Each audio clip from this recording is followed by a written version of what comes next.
quên thân mình ngày ngày cứ lo việc nước. Một lời thề dân chiến đấu không ngại ngùng vì nước hy sinh cho muôn đời tổ quốc quang minh.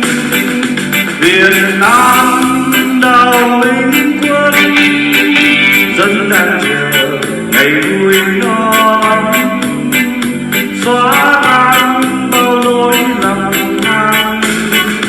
Việt Nam Đào Minh Quân xây cờ đồ ổn thiên sông núi, ánh dương lên soi sáng khắp biển đầu.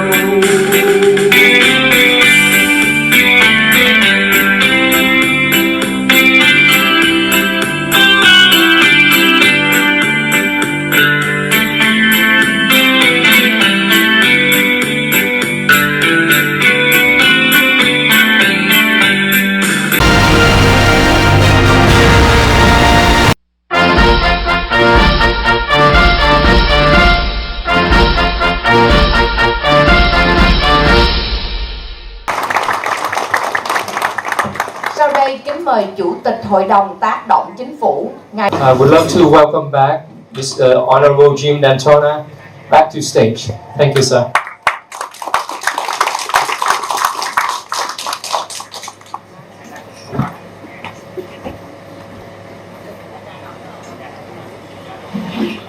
Need that. Well, we are honored here right now as Senator Roberti and his lovely wife June have just walked in over here.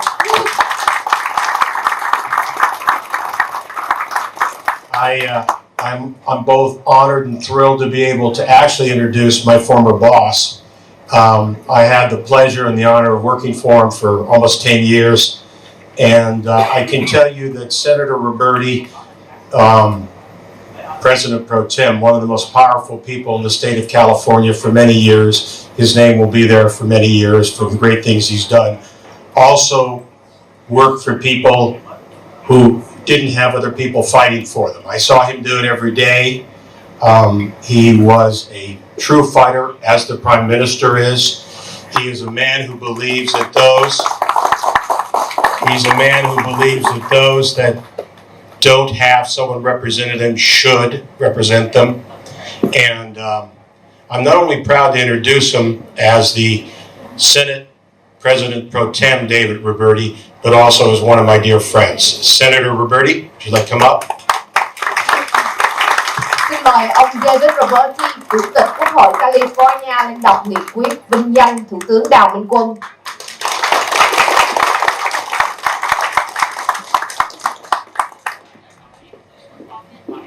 Mr. David Roberti, President of California Senate, represent State of California, announce a resolution to honor Prime Minister Đào Minh Quân.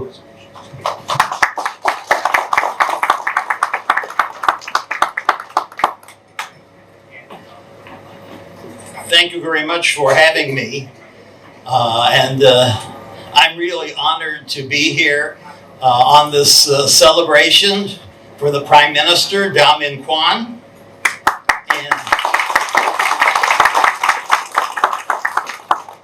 And it is important for all of us to speak to groups who want to keep freedom alive. And that's what you are doing with your government and with your Vietnamese community in California.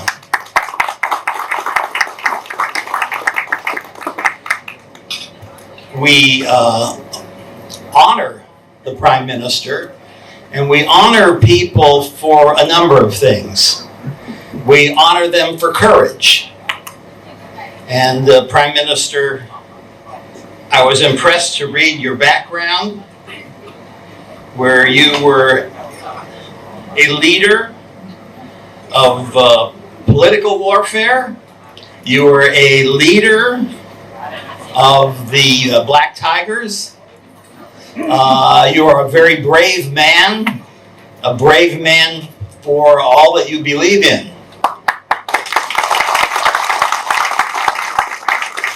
So So we honor people for their courage in fighting for what they believe in, but we also honor people for their accomplishments as well.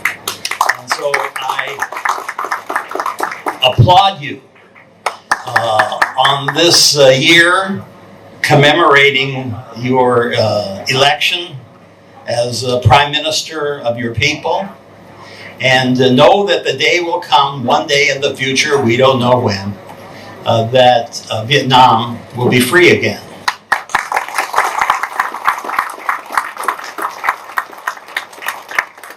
I'd like to make a little comment, not necessarily related to Vietnam, but related to people who seek freedom everywhere. When I was first elected as a very young man in my district, which was in the Hollywood area, I needed to have a location for my victory celebration. And near my house was something called the Lithuanian Hall. The Lithuanians were a people who were conquered many times by the Nazis and then by the communists in Russia. And then their country was totally dissolved and became part of Russia. And nobody ever thought that freedom would rise again. But it did. It did. A little country, smaller than Vietnam, a little country and two other little countries near there regained their freedom. Not only do they continue to exist in freedom, but the oppressor nation, the Soviet Union, has dissolved. So I say that because your group is very important, not only for all the work you do, but because you keep hope alive. And hope must be kept alive for all the people who struggle for freedom. We don't know when, we don't know how, but we know if you keep hope alive, that great day will come for Vietnam as well. So I'm proud to have been asked to present this resolution in honor of the Prime Minister, and to say that I am truly impressed by a man who has reached the heights among his people, as you have, Mr. Prime Minister,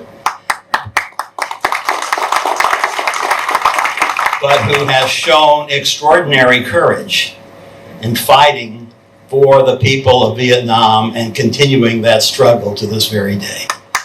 Thank you.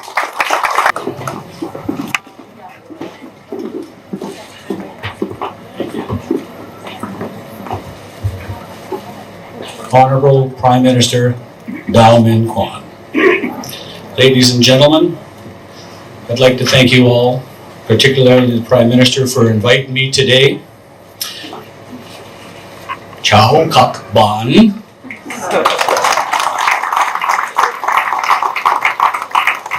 I'll just give you a little background how I met the Prime Minister. And I met the Prime Minister through an old business friend named John Lee that introduced me to Wei Lam, who told me about the Prime Minister and his mission. And I was very surprised on what I heard. So I was so intrigued about this mission and the passion that the Prime Minister wanted to do and to liberate his people and his country, Vietnam. So I asked Wei if the PM would be interested in an asset that would help his country and his people for 3,000 years. The reason why I'm here is we have a strategic asset, and that strategic asset is strategically located in Canada, and it's probably one of the biggest magnesium silica deposits on Earth, open pit. And just for the people that don't understand what magnesium is, and in particularly for the Department of Defense, it is the lightest and strongest metal on Earth based on weight to density ratio. But the neat thing about this product is it comes with magnesium oxide. Not only does it produce a metal, it produces magnesium wallboard that will replace your OSB board, your plywood, your drywall, and your cement board. But it's fireproof, smoke-proof, termite-proof, waterproof, and it lasts for thousands of years. It also produces magnesium batteries, magnesium nitrate fertilizer. So it's an amazing product. So I was asked by Wade to introduce me to the PM, and maybe in the future we could partner up and share this wonderful asset, because this asset for one person or for one company is way too big to own. There's literally trillions and trillions of dollars of magnesium sitting there. And this would help him liberate 90 million people economically. So, our future strategy is to partner up with the Prime Minister that could help him financially help save his country and again have cash flow for 3,000 years. The reason why I picked him over 4 or 5 other groups that are interested in this asset is because this is humanitarian. This belongs to many people, not just to one corporation. And God willing, He gave me to shepherd this asset, and I believe in God very much, like all of you do too here. And there's a reason why we're here. So I hope this all comes to fruition, that this partnership can help liberate and help support economically your country that you want to get back to.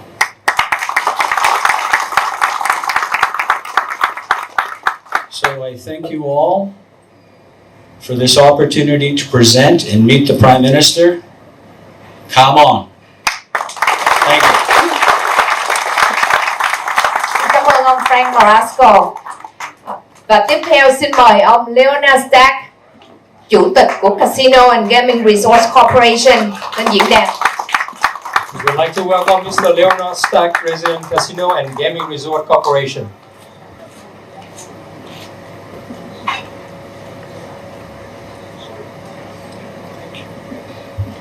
Thank you very much for the invitation to appear here today and say a few words of the history of the events that led up to April 30th, 1975. Thank you, Honorable Prime Minister Dow, Honorable David Roberti, and all honored guests who have joined us here today for this celebration of remembrance and the hope that one day we will return to Vietnam in peace and in freedom.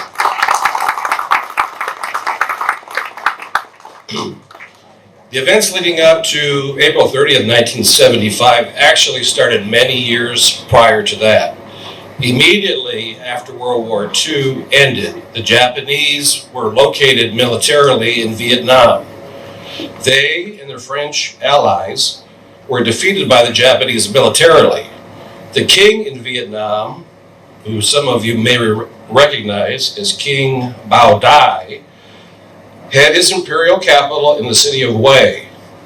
He resisted the Japanese in 1945, and he helped the French form a new provisional French government in Vietnam under the supervision of the king.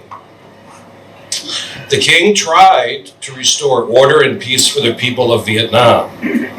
Then, as in now, they learned and yearned for freedom. He was resisted by enemies in the north. As you know, the Viet Minh Communist forces, with the help of the communists from mainland China, started the first war in Vietnam. The Viet Minh subjected the citizens of the North. They ruled the North with an iron fist. They closed the universities, the churches, independent newspapers. They imprisoned the intellectual people, and they took the land from the farmers who rightfully owned it. The communists of the North, using their ideology, impoverished the citizens of North Vietnam.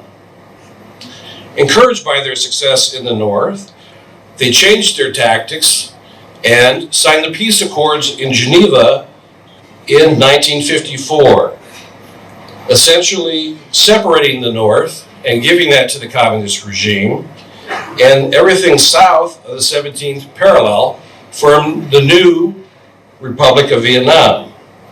A new state in Vietnam was formed with the former king, Bao Dai, as the new prime minister in Saigon.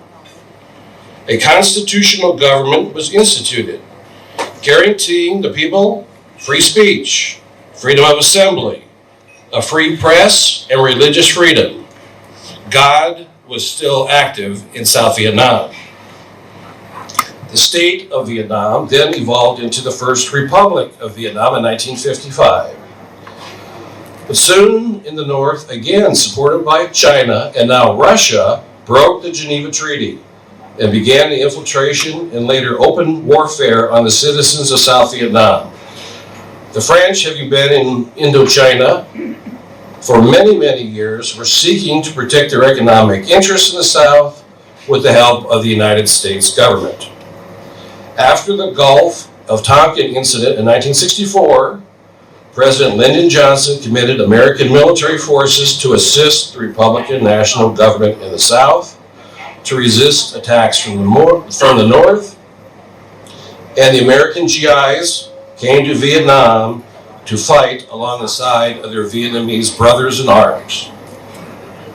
Years of fighting ensued at a high cost in blood, in lives, suffering of the people, and loss of the national treasure, all spent honorably by the people of Vietnam to resist the communists. The American forces largely left Vietnam in 1972. The Free Vietnamese forces, now running low ammunition and war material to resist the North, were outmatched by communist forces supplied with new weapons and tanks from both Russia and Chinese forces. We all remember that day on April 30th, 1975. The chaos, the fear, the evacuation of the U.S. was seen on every TV set across America. The communist suppression then began immediately. Freedoms were revoked. The people were taken away. Those who resisted were placed in re-education camps, starved, or even worse. Those who resisted, including the new government, now forming, had to flee their home country in boats as refugees and begin new lives in new countries. And many came here to America. America was a big into the Vietnamese because America represented in 1975, as it does today, freedom, equality, opportunity. And so the Provisional National Republic of Vietnam was formed, and the Honorable Đào Minh Quân was elected as its Prime Minister.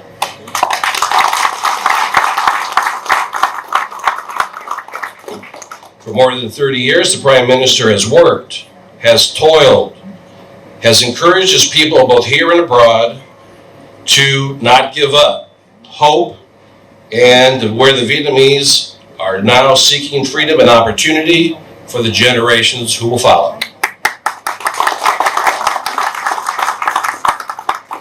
The goal of the Prime Minister and this government is to bring freedom to Vietnam, freedom, peace, and opportunity to all the citizens of a free Republic of Vietnam.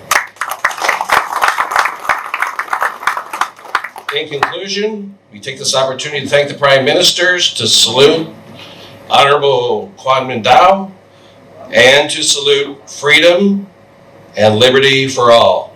Salute. Thank you so much. Come on. Thank you. Đào Minh Quân, anh hùng cứu mình dân về.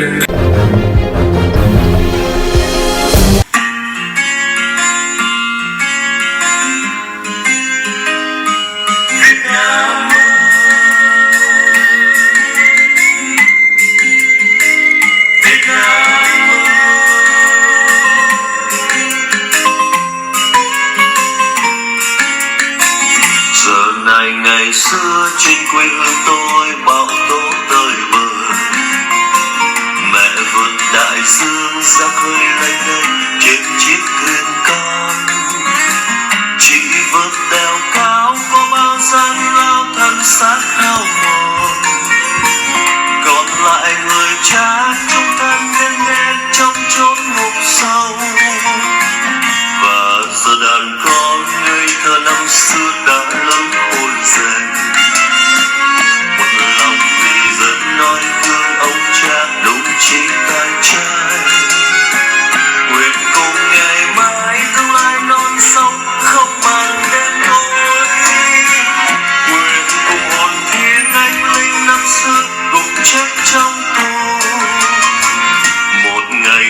xa trên quê hương ta đổi mới tươi màu.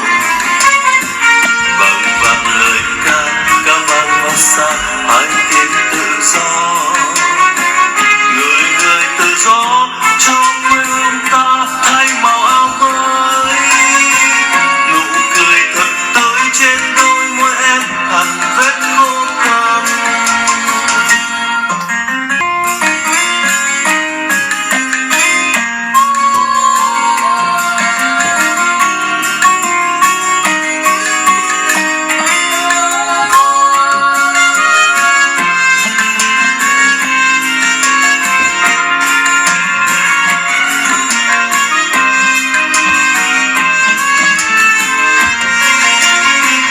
Và giờ đàn con ngây thơ năm xưa đã lớn